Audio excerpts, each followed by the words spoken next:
안녕하십니까 성도 여러분, 최성수 목사의 말씀 묵상 시간입니다.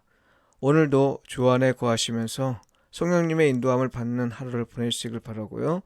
하나님과 이웃에게 복음에 합당하게 반응하며 사시길 축복하며 기도합니다. 오늘 묵상 본문은 마태복음 5장 21절로 48절까지의 말씀입니다. 옛사람에게 말한 바 살인하지 말라. 누구든지 살인하면 심판을 받게 되리라 하였다는 것을 너희가 들었으나 나는 너희에게 이르노니 형제에게 노하는 자마다 심판을 받게 되고 형제를 대하여 나가라 하는 자는 공회에 잡혀가게 되고 미련한 놈이라 하는 자는 지옥불에 들어가게 되리라. 그러므로 예물을 제단에 드리려다가 거기서 내 형제에게 원망 들을 만한 일이 있는 것이 생각나거든 예물을 제단 앞에 두고 먼저 가서 형제와 화목하고 그 후에 와서 예물을 드리라. 너를 고발하는 자와 함께 길에 있을 때에 급히 사화하라. 그 고발하는 자가 너를 재판관에게 내어주고 재판관이 옥리에게 내어주어 옥에 가둘까 염려하라. 진실로 내게 이르노니 내가 한 푼이라도 남김없이 다 갚기 전에는 결코 거기서 나오지 못하리라. 또 간음하지 말라 하였다는 것을 너희가 들었으나 나는 너희에게 이르노니 음욕을 품고 여자를 보는 자마다 마음에 이미 간음하였느니라. 만일 내 오른눈이 너로 실족하게 하거든 빼어 내버리라. 내 백체 중 하나가 없어지고 온 몸이 지옥에 던져지지 않는 것이 유익하며 또한 만일 내 오른손이 너를 실족하게 하거든 찍어 내버리라. 내 백체 중 하나가 없어지고 온 몸이 지옥에 던져지지 않는 것이 유익하니라. 또 일러스되 누구든지 아내를 버리려거든 이혼 증서를 줄 것이라 하였으나 나는 너희에게 이르노니 누구든지 음행한 이유 없이 아내를 버리면 이는 그로 간음하게 하며 또 누구든지 버림받은 여자에게 장가드는 자도 간음함이니라. 또 옛사람에게 말한 바 헛 맹세를 하지 말고 내 맹세한 것을 주께 지키라 하였다는 것을 너희가 들었으나 나는 너희에게 이르노니 도무지 맹세하지 말지니 하늘로도 하지 말라. 이는 하나님의 보좌이며 땅으로도 하지 말라. 이는 하나님의 발등상이며 예루살렘으로도 하지 말라. 이는 큰 임금의 성이며 내 머리로도 하지 말라. 이는 네가 한터럭도 희고 검게 할 수 없음이라. 오직 너희 말은 옳다 옳다 아니라 아니라 하라. 이에서 지나는 것은 악으로부터 나느니라. 또 눈은 눈으로 이는 이로 갚으라 하였다는 것을 너희가 들었으나 나는 너희에게 이르노니 악한 자를 대적하지 말라. 누구든지 내 오른편 뺨을 치거든 왼편도 돌려대며 또 너를 고발하여 속옷을 가지고자 하는 자에게 겉옷까지도 가지게 하며 또 누구든지 너로 억지로 오리를 갖게 하거든 그 사람과 심리를 동행하고 내게 구하는 자에게 주며 내게 꾸고자 하는 자에게 거절하지 말라. 또 내 이웃을 사랑하고 내 원수를 미워하라 하였다는 것을 너희가 들었으나 나는 너희에게 이르노니 너희 원수를 사랑하며 너희를 박해하는 자를 위하여 기도하라. 이같이 한즉 하늘에 계신 너희 아버지의 아들이 되리니 이는 하나님이 그 해를 악인과 선인에게 비추시며 비를 의로운 자와 불의한 자에게 내려주심이라. 너희가 너희를 사랑하는 자를 사랑하면 무슨 상이 있으리요? 세리도 이같이 아니하느냐? 또 너희가 너희 형제에게만 무난하면 남보다 더하는 것이 무엇이냐? 이방인들도 이같이 아니하느냐? 그러므로 하늘에 계신 너희 아버지의 온전하심과 같이 너희도 온전하라. 이는 주님의 말씀입니다. 아멘. 하나님의 의와 그리스도인의 온전함, 이 제목으로 말씀을 묵상하겠습니다. 성도 여러분, 마태복음의 산상수훈을 읽을 때 유념해야 할 점이 있습니다. 세상에서 천국 백성으로서 사는 삶에 대한 교훈이라는 겁니다. 실천이 가능하다 혹은 불가능한 일이다 이런 것을 따지는 건 의미가 없습니다. 천국 백성으로서 살고자 하는 사람이라면 누구든지 염두에 두어야 할 일들에 관한 말씀입니다. 오늘 묵상 본문은 크게 6가지 계명 혹은 주제에 대한 예수님의 해석입니다. 살인, 간음, 이혼, 맹세, 보복, 원수 사랑에 관한 예수님의 이해가 전통적인 이해와 어떻게 다른지를 보여주고 있는데요.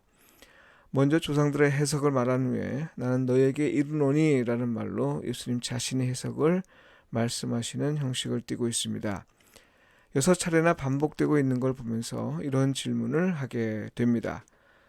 서로 다른 두 가지 이해를 대조적으로 보여주는 이유는 무엇인가 하는 거죠. 예수님이 이런 형태로 반복하여 말씀하신군요. 계명을 주신 하나님의 본래 뜻을 알고 또 그 뜻대로 살려 노력하기보다 오히려 말씀의 문자적 의미에 매여 있거나 말씀에 대한 조상들의 해석을 더 중시하는 경향 때문입니다. 예수님이 이것을 의도적으로 드러내신 이유가 없지 않습니다. 곧 모세의 율법이나 하나님의 말씀대로 살려고 할 때 진정으로 주목해야 할 것이 무엇인지를 강조하기 위함인데요. 그건 하나님과 그분의 뜻이라는 겁니다. 말씀대로 사는 삶에서 관건은 의미가 아니라는 말이죠. 의미라는 게 한편으로는 말씀이 말하고자 하는 바입니다만 다른 한편으로는 말씀을 이해하려는 사람의 인지 수준에 맞추는 행위입니다. 사실 이건 지극히 당연한 일이죠. 왜냐하면 그렇지 않으면 이해 자체가 안 되기 때문입니다. 해석이 시대에 따라 혹은 문화와 사람에 따라 달라지는 건 시대 정신과 이해하는 사람의 인지 수준에 맞추어졌기 때문입니다. 예수님이 이걸 잘 아셨고요. 그래서 하나님의 말씀은 시대 정신이나 이해하는 사람의 인지 수준에 맞춰져 재단할 일이 아니라 오히려 인간이 하나님의 뜻에 자신을 맞추어야 할 것을 말씀하신 겁니다. 인간이 하나님의 형상으로 창조된 것이지 하나님의 인간의 형상으로 만들어진 게 아니거든요. 여러분, 말씀을 이해할 때 흔히 나타나는 위험은요. 우리가 하나님의 말씀대로 되는 삶을 사는 것이 아니라 우리의 삶의 편의에 따라 혹은 우리의 사상에 따라 하나님의 말씀을 재단하는 일이 일어날 수 있는 겁니다. 이건 하나님이 가장 싫어하는 일입니다. 그러니 말씀을 이해할 때 최우선 원리로 삼아야 할 사항은요. 하나님의 말씀대로 되려는 마음으로 말씀을 묵상해야 한다는 것이고요.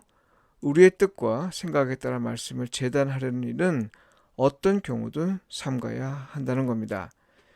이해가 안 될 때는 그냥 놔두어야 합니다. 억지로 풀려 하다가 스스로 멸망하는 일이 있다고 성경은 분명히 경고하고 있습니다.